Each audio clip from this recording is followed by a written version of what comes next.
Society of International Law for conducting this very rigorous and very good debate for our good career and respected audience.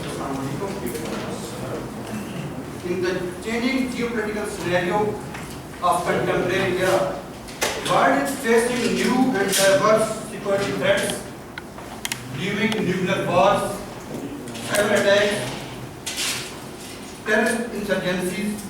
With respect of all these issues, water has become a crucial problem. So many analysts in the world have said that the next world war will be our water.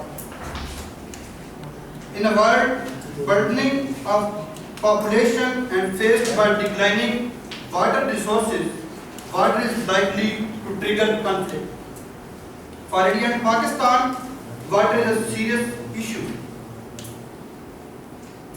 It is not only water issue between two countries, India and Pakistan, but it is a matter which plays in nuclear power, and threat of nuclear war is looming among the region and between the country of India and Pakistan.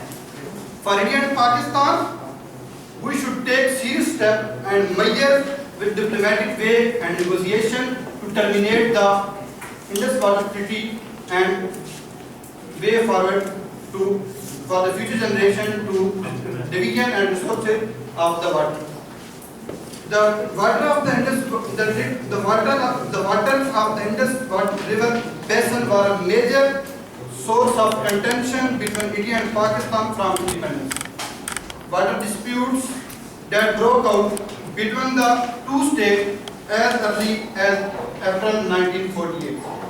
Water is the one area where the two countries have historically offered each other the most accommodation in bilateral relations. The basis for this relatively stable cooperation is solely attributed to the negotiation that lead to the Indus Water Treaty of 1960.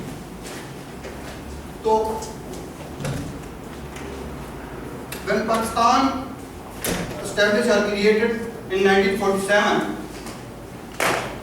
बहुत से तजादात हुए पानी पर, जिसकी बहस वैसे के बाद ये ट्रीटी वजूद में आई। लेकिन इस ट्रीटी में जो मुकर्रर की जो लेजिस्लेचर थे, जो इसके ड्राफ्टर थे, वो लायर्स कम थे और इंजीनियर ज़्यादा थे। Therefore, there were many technicalities were there, but not solution to resolve the water issue. It takes place and become into force 1960, and one is the general principle of law change with the passage of time.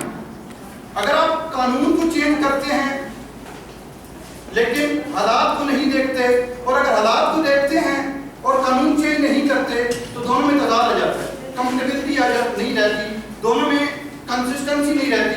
वक्त तकाजा किसी और चीज का कर रहा होता है, कानून किसी और चीज की डिमांड कर रहा होता है, कानून किसी और चीज की डिमांड करे, वक्त किसी और चीज का तकाजा करे, तो दोनों में तजाद आएगा, इसकी सूरत में वायलेशन होगी।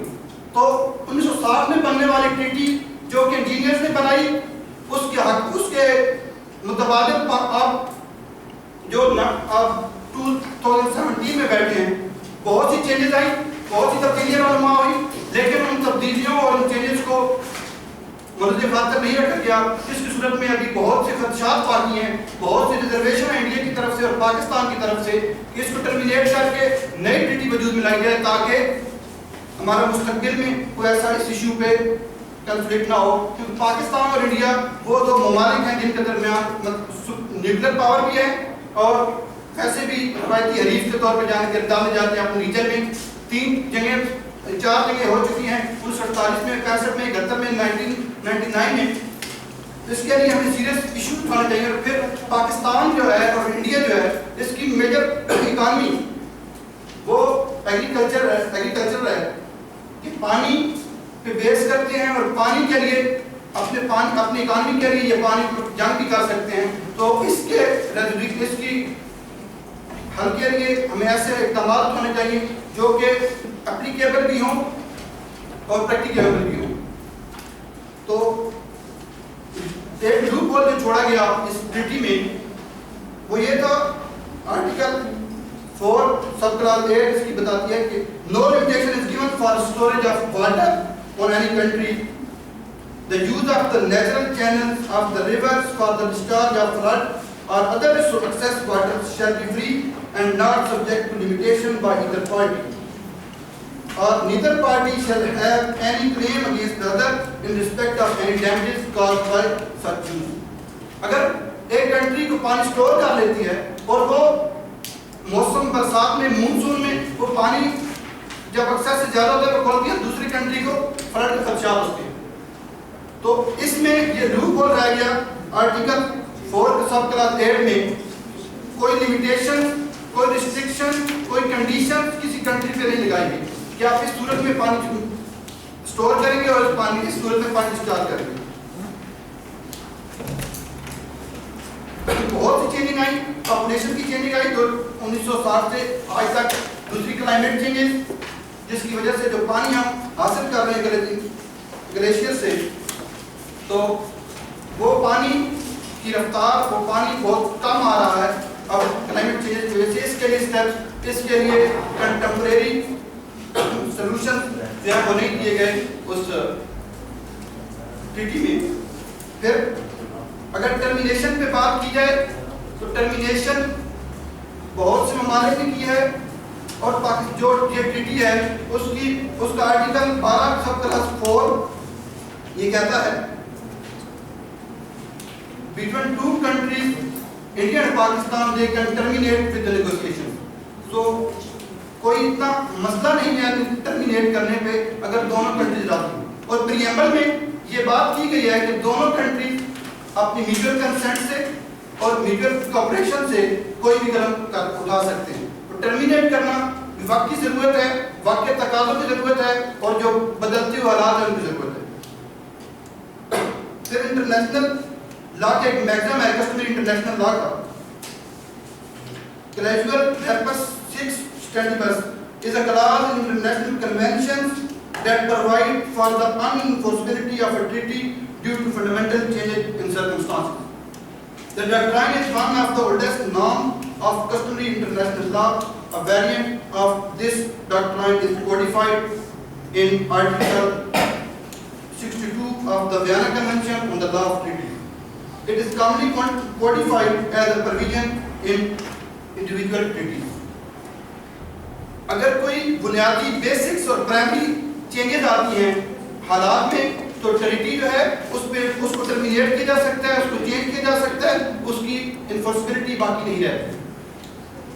یہ میگزم پہ بیس کرتا ہے لیکن اس کو کوڈیفائڈ کر دیا گیا کنونشن، ویانا کنونشن 1962 میں، جس کا آرٹیکل 62 ہے.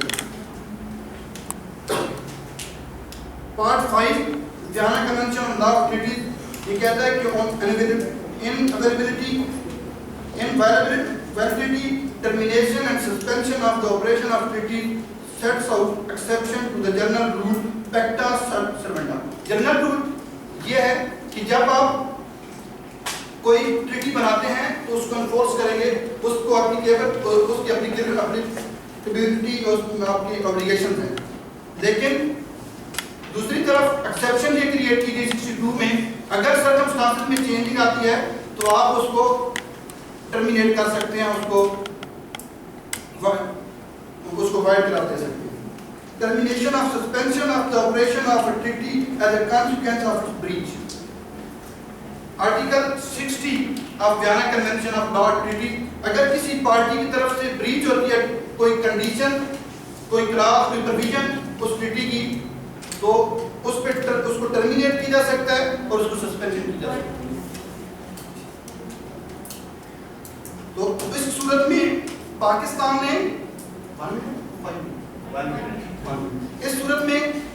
نے جو 5 نہریں بنانی تھی اس کی صورت میں پاکستان نے 4 نہریں بنائی، جس کی وجہ سے جو کہ آج چولستان میں جو پانی کی کمی نظر آ رہی ہے پاکستان کو اور بنجر ہوتا جا رہا ہے، وہ 5ویں نہر نہ بنی سلمان جی سے اس طرف، تو جس کی اور اس نے اپنی ٹریٹیز کی کنڈیشن کو وائلیٹ کیا، جس کی صورت میں کہ انڈیا کے پاس جا کے وہ ٹرمینیٹ کر سکتا ہے، لیکن ان صورتحال کے ساتھ انڈیا یہ چاہتا ہے کہ وہ نیگوسیشن اور ڈپلومیٹک وے کے ذریعے اس ٹریٹی کو ٹریٹ کرے. Thank you very much.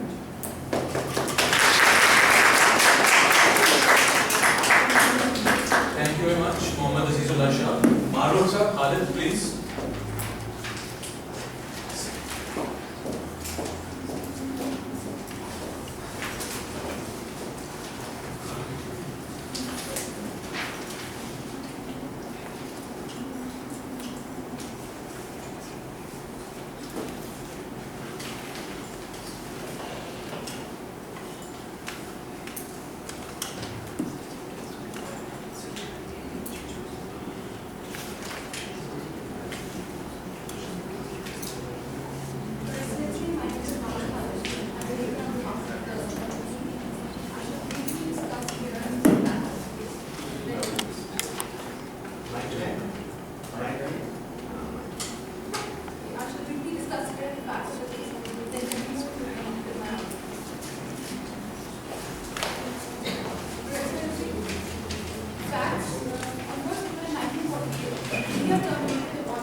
On 1st April 1948, India terminated the water supply which was irrigating large parts of the Punjab and Bahawalpur, on the grounds that no agreement had been reached in the period of 1 year that had been allowed to the two dominions which got independence.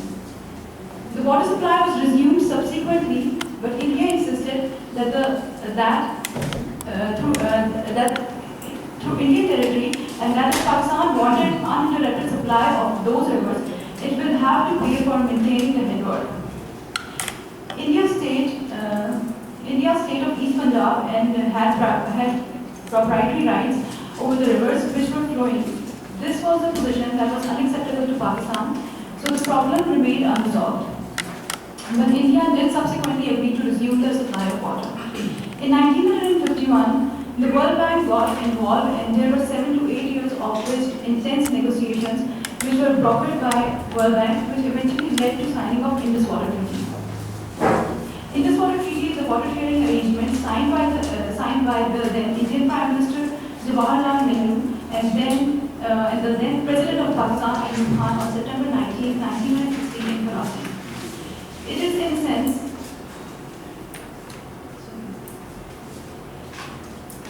a technical treaty which attempts to provide a holistic framework for engineering solutions and mutual water management between India and Pakistan. Unlike most international agreements of this nature, the Indus Water Treaty is not based on the equitable distribution of the waters of the Indus. Instead, it is based on the division of the Indus and its 5 major tributaries between India and Pakistan. This is the Indus Water Treaty's most unique aspect. Under the framework of the treaty, the 3 western rivers of the Indus Basin are allotted to Pakistan. These include the Jhelum, Chenab, and Indus. All the waters of the eastern river, the Ravi, Sylhet, and Beas, are available to India. India has no legal competence under the treaty to revoke it. Sorry. Now I'll continue with my argument. Indus Water Treaty is a landmark treaty between India and Pakistan. The two countries share the water of the river Indus and its tributaries. Since 1960, the Indus Water Treaty has governed the relation over the rivers. According to Article 7 of the Indus Water Treaty, both the countries recognize their common interest in the optimum development of the river and declare the intention to cooperate by mutual agreement. The treaty is widely known in the world of environmental diplomacy as a good example of peaceful water sharing. It was negotiated without bloodshed and has survived 3 wars between India and Pakistan. Therefore, submission should not be the option, rather Indus Water Treaty can be used as a model for setting up further confidence building measures between the two states. Furthermore, the treaty deals with a regulatory framework in technical specifications. It is confined to these technicalities and does not address the substantive decision of the number of the dams that the Indian government may wish to construct. Therefore, Pakistan is free to contest such a political decision of India without entering into dispute resolution mechanism of treaty. Article 9 of the Indus Water Treaty, Pakistan is entitled to launch a diplomatic offence outside the treaty if it feels threatened due to the excessive construction of dams, reservoirs, etc. Pakistan can raise this issue before any forum in the United Nations and take this issue to friends such as United States and European Union. The Indus Water Treaty does not reserve or curtail the right of Pakistan to protest against construction of too many dams by India. Moreover, the dispute resolution mechanism within the treaty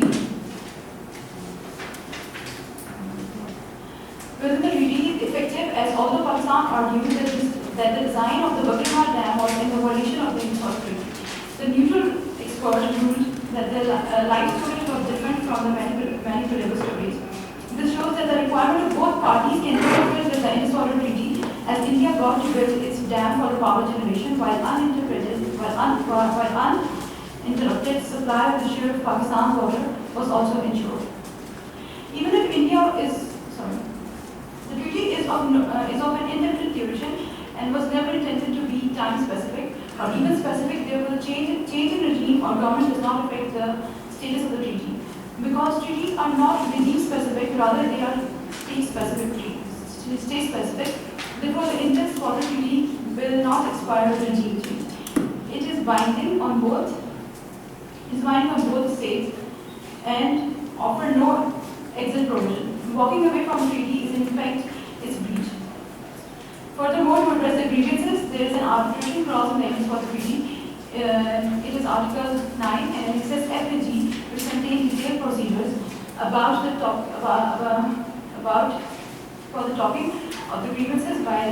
taking of the grievances by either party under the Indus Water Treaty, first to the Commission, then to a neutral expert, and later to the forum of arbitrators. Indus Water Treaty addresses water security threat of Pakistan, as Article 3 of the Indus Water Treaty allocates the unrestricted use of the western rivers to Pakistan. India is under an obligation to let flow the rivers of these,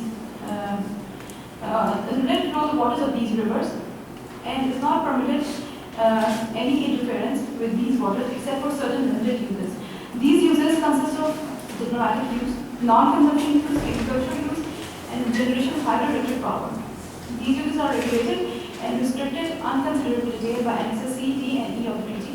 It is evident that when in August and October 2008 a huge controversy erupted over the initial filling of the completed Buckingham Reservoir, major deviations from the treaty provisions were alleged. The general perception was created that India has stopped the flows of Chenab and caused serious harm to Pakistan.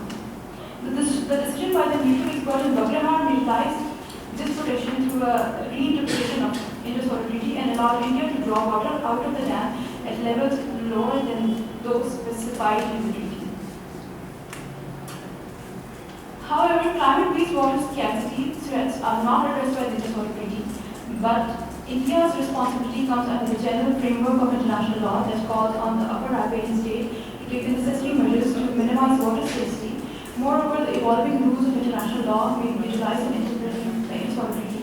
This is supported by the Vienna Convention on the Law of Treaties. If this rule were to be applied, the waters of the Indus Agreement could be made that India is not allowed, under international law, to use the waters of the eastern rivers in such a manner that harm may be caused within the jurisdiction of Pakistan. These are my arguments.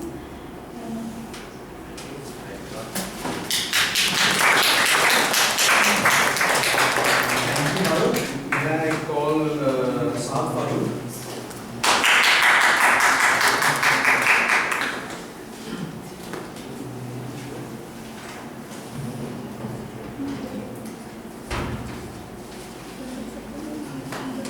Good morning, ladies and gentlemen. My name is Saad Farooq, and I'm going to be a proponent for the topic of Indus Water Treaty that has become outdated, and we suggest that it's no longer effective, and for resolving water disputes over India and Pakistan, it should be terminated.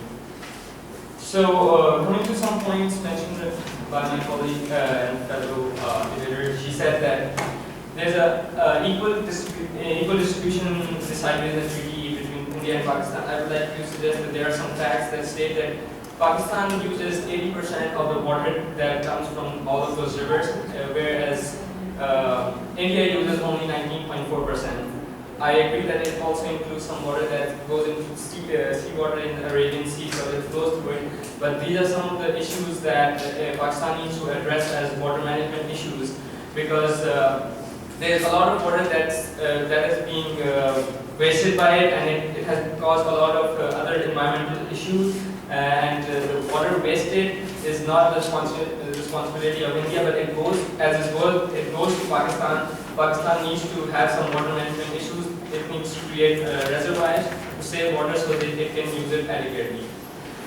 As you said, that the treaty is confined to some technicalities. That is why, and it does not have any exact number of dams that, as you mentioned, being built, and you guys Pakistan has a problem with that, and it needs to you object on it. So that is why we are here, that if we terminate the treaty and have a new treaty which can address all these problems and address all the further problems that are being suggested by India and as well as Pakistan. So the new treaty which we are agreeing that may be done under a moderator can be applied.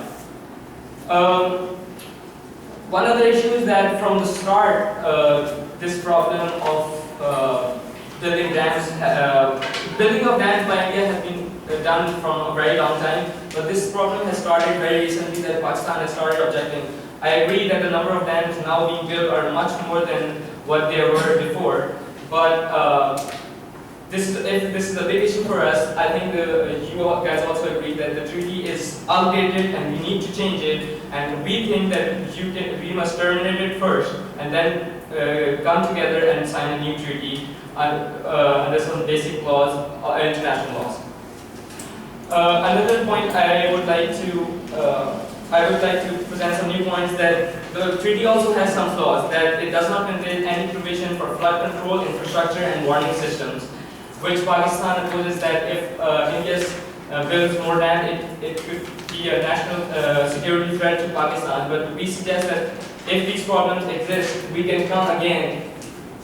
This means that the treaty is outdated and we can come again and sign a new treaty, including all these provisions for flood control, infrastructure and warning system.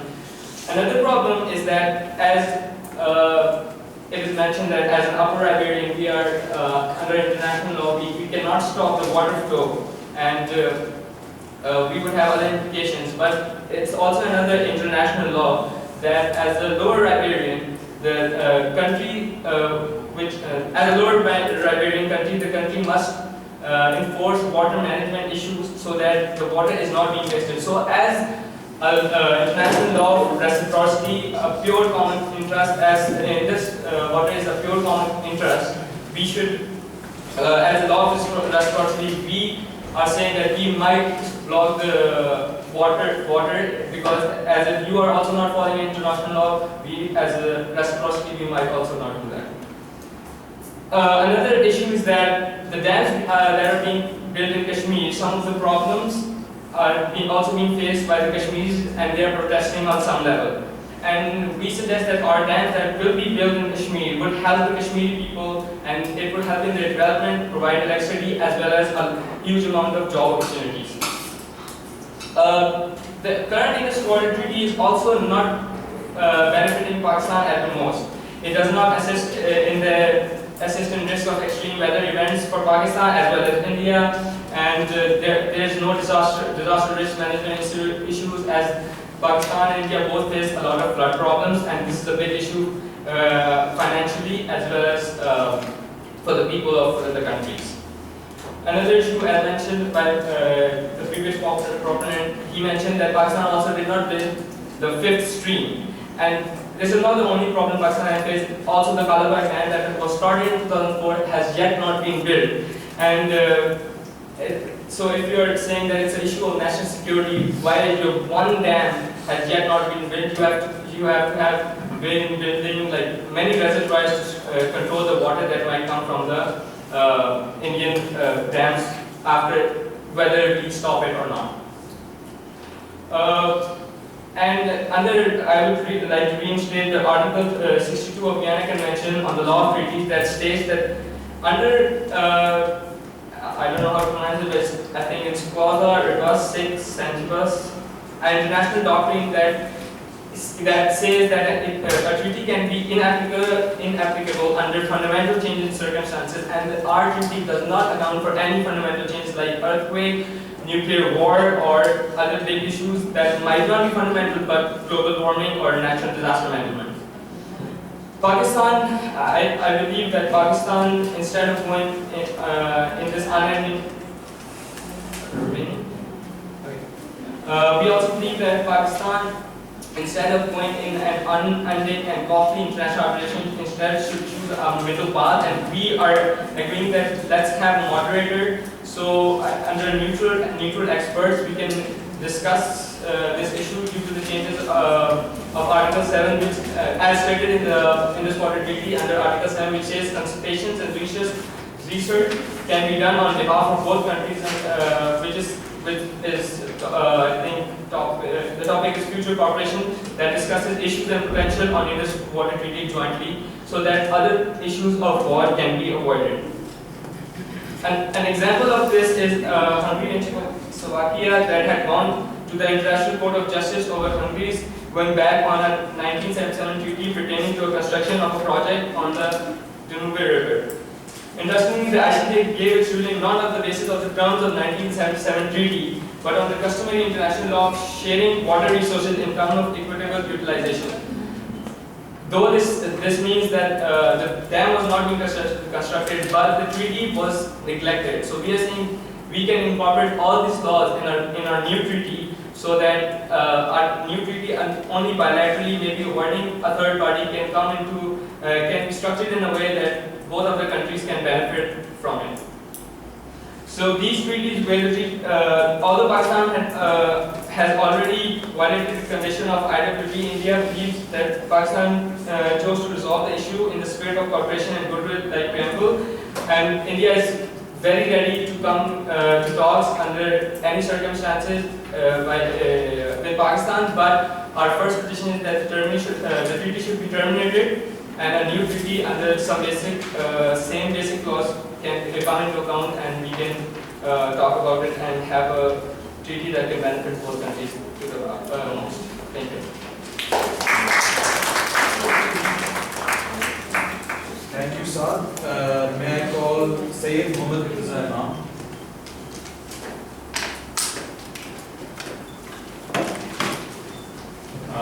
Assalamu alaikum everyone. My name is Isra Imam and I will be presenting my argument in the favor of the Indus Water Treaty.